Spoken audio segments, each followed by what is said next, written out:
Tere kõigile!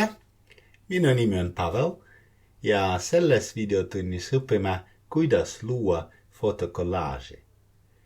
Kõigepealt läheme meie juhtpaneelile Dashboard, klõpsame H5P sisul H5P Content ja valime Add New, lisa uus.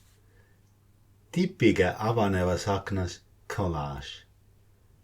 Nüüd peate valima oma vajadustele vastava paigutuse. Sisestage oma fotokollaaži pealkiri. Piltide lisamine kollaažisse pole kunagi olnud lihtsam.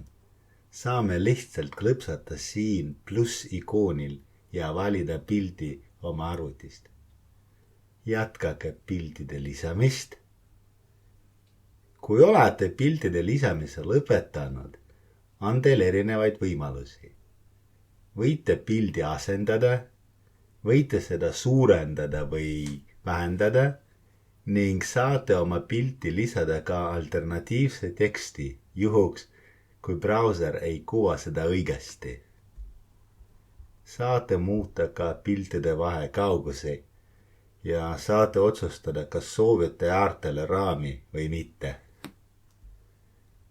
Samuti saate otsustada, milline on teie pildi kõrgus.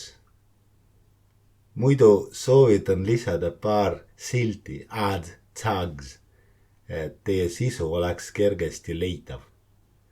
Ja nüüd klõpsagem nuppu Low Create ja meie collage ongi valmis. Nagu tavaliselt saate seda lühikoodi kasutada oma sisu lisamiseks ükskõik kuhu oma veebisaidile.